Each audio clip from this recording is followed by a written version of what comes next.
আত্মশুদ্ধির জন্য আল্লাহর হাবিবের রমজান মাসব্যাপী কিছু পরিকল্পনা ছিল, কর্মসূচি ছিল, আপনি যদি একটু বলতেন। জি, ধন্যবাদ। রাসূলুল্লাহ সাল্লাল্লাহু আলাইহি সাল্লাম তো রমাদানুল কারীম আসলে পরে অন্য যে কোনো মাসের চাইতে অনেক বেশি তৎপর হয়ে যেতেন।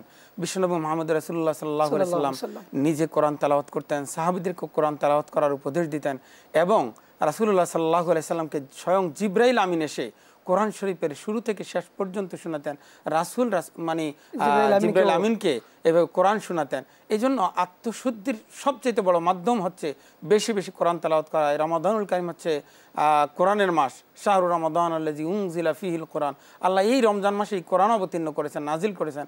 এই জন্য এই কোরআনকে বেশি বেশি অধ্যয়ন করতে হবে, বেশি বেশি তেলাওয়াত করতে হবে, কোরআন বুঝতে হবে, কোরআন পড়তে হবে।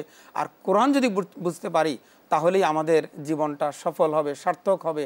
আর এই কারণেই কাফেররা সবসময় বলতো ওয়াকাল আল্লাযীনা কাফারু লা তাসমাউ লিহাযাল কোরআন, সাবধান তোমরা এই কোরআন শুনবা না, ওয়ালগাউ ফীহি, আর লোকদেরকে এই কোরআন শুনতে বাধা দাও, লোকদেরকে কোরআন শুনতে দিও না, লাআল্লাকুম তাগলিবুন, তাহলে আশা করা যায় এই মুসলমানের উপর তোমরা বিজয় লাভ করতে পারবে। তার মানে হলো যে আত্মশুদ্ধির জন্য কোরআন তেলাওয়াত, কোরআন শিখার, জানার কোনো বিকল্প নাই।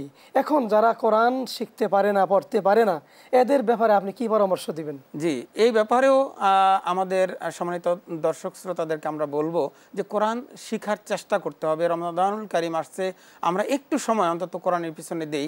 আর একেবারে যারা এখনো শিখতে পারি নাই তারা অন্তত খুব মনোযোগ সহকারে কোরআন শ্রবণ করব। আমাদের মসজিদগুলোতে তারাবি হয়, তারাবিতে আমরা একাগ্রতার সাথে কোরআন শ্রবণ করব। অনেক জায়গায় আমাদের বিকালে আর ইফতারের আগে আগে যে কোরআন তেলাওয়াতের যে একটা ব্যবস্থা আছে সেখানে আমরা থাকবো। আর কোরআন শোনারও কিছু নিয়ম আছে। আল্লাহ রাব্বুল আলামিন বলছেন ওয়াইদা কুরিয়াল কোরআন ফাসতামিউ লাহু ওয়া আনসিতু, একাগ্রতার সাথে তোমরা শুনো। যখন কোরআন তেলাওয়াত করে একাগ্রতার সাথে শুনো আর চুপ থাকো। আমাদের সমাজে কোরআন তেলাওয়াত হয় অথচ আমরা বেখবর, খেয়ালও রাখি না। এরপরে আমরা অন্তত নামাজ পড়ি, নামাজের কিছু সূরা তো জানি, সূরা ফাতিহা, সূরা নাস, ইখলাস, লাহাব, যে সূরাগুলো আমরা জানি, ফালাক, এই সূরাগুলো অন্তত এই 10টা সূরা বারবার তেলাওয়াত করব, চেষ্টা করব এই কোরআন বুঝার, অর্থ জানার। তাহলেই আমাদের কোরআন তেলাওয়াতের সওয়াব আল্লাহ চাইতেন আমাদেরকে দিতে পারেন। দ্বিতীয় যেটা করার সেটি হচ্ছে আমরা বেশি করে দান সদকা করব। দান সদকাও মানুষকে তাজকিয়ে নফস করতে উদ্বুদ্ধ করে, মানুষের আত্মশুদ্ধির একটা অন্যতম মাধ্যম। সবচাইতে বড় যেটা সেটা হচ্ছে বেহুদা কথাবার্তা, অনর্থক কাজ থেকে নিজেদেরকে বিরত রাখবো। আল্লাহ রাব্বুল আলামিন চমৎকারভাবে বলছেন কদ আফলাহাল মুমিনুন আল্লাযীনা হুম আন সালাতিহিম খাশিউন ওয়াল্লাযীনা হুম আনিল লাগবি মুরিদুন। বেহুদা অনর্থক কথাবার্তা থেকেও নিজেদেরকে যারা বিরত রাখে, এই জন্য অনর্থক কথাবার্তা, বেহুদা কথাবার্তা থেকে বিরত থাকতে হবে।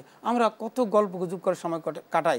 রাসূল সাল্লাল্লাহু আলাইহি ওয়াসাল্লাম বলছেন মান সামাতা নাজা, যে ব্যক্তি চুপ থাকলো সে মুক্তি পেয়ে গেল।